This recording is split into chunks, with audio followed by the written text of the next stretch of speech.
Variety pets సిటీనే hot spot. పూర్తి వివరాలకు చదవండి రేపటి సాక్షి హైదరాబాద్ ఎడిషన్. ఈరోజు మా శాసన మండలిలో బీసీ సంక్షేమ శాఖ మంత్రి గారు చాలా దారుణంగా మాట్లాడడం జరిగింది. దీన్ని మేము తీవ్రంగా ఖండిస్తూ ఉన్నాము.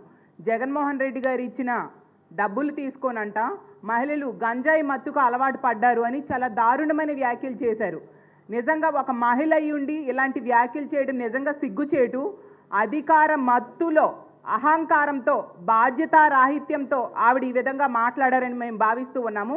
అసలు ఈ కూటమి ప్రభుత్వంలో ఎవరికి కూడా మహిళలంటే అభిమానం లేదు, గౌరవం లేదు. ఇలా చులకన చేసి ఇలా అవమానిస్తూ మాట్లాడుతూ ఉన్నారు అనే విషయం క్లియర్గా అర్థమవుతూ ఉంది.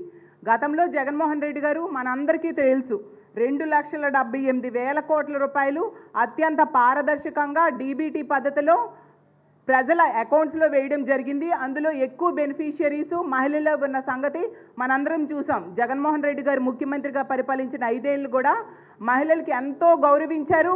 వాళ్ళని రాజకీయంగా, ఆర్థికంగా, సామాజికంగా ఉన్నత స్థానంలో కూర్చోబెట్టారు. వాళ్ళ రక్షణకు కూడా పెద్దపీట వేశారు. అసలు మహిళలకి ఎన్ని రకాలుగా ఉపయోగం చెయ్యాలో అన్ని రకాలుగా ఉపయోగాలు జగన్మోహన్ రెడ్డి గారు చేసిన విషయం మనందరం చూసాం. అదే ఈ కూటమి ప్రభుత్వం గతంలో కూడా 14 నుంచి 19 మధ్య కూడా పరిపాలించింది. అసలు సాక్షాత్తు చంద్రబాబు నాయుడు గారే అప్పుడు అన్నారు, కోడలు మగబిడ్డను కంటానంటే అత్త వద్దంటుందా అని. ఆడపిల్ల పుట్టుకునే చులకన చేశారు. అలాగే కోడెల శివప్రసాద్ గారు స్పీకర్గా ఉండి ఏమన్నారు, కారు షెడ్లో ఉండాలి, ఆడది ఈ వంటింట్లో ఉండాలి అని చెప్పి అప్పుడు కూడా ఆడవాళ్ళని చులకన చేశారు. బాలకృష్ణ గారు మనం చూసాం. చాలా దారుణమైన, అంటే నోటితో చెప్పలేని మాటలు ఆ రోజు చెప్పడం జరిగింది. ముద్దైనా పెట్టాలి, కడుపైనా చేయాలంటూ చాలా దారుణంగా మహిళలను అవమానిస్తూ మాట్లాడారు. అలాగే చింతమనేని ప్రభాకర్ గారు మహిళా ఎంఆర్ఓని జుట్టు పట్టుకొని లాగారు. ఈ విధంగా గత ప్రభుత్వంలో వీళ్ళు చాలా అవమానాలు చేశారు మహిళలకి. ఇప్పుడు కూడా మళ్ళీ ఆ అవమానాలు ప్రారంభమయ్యాయి అనే విషయం క్లియర్గా మంత్రి గారి వ్యాఖ్యలు బట్టి అర్థమవుతూ ఉంది. ఎంత దారుణంగా దిగజారిపోయి మాట్లాడతారని మేము ఊహించలేదు. దీన్ని మేము తీవ్రంగా ఖండిస్తూ ఉన్నాము. ఈ ప్రభుత్వంలో మహిళలకు రక్షణ లేదు.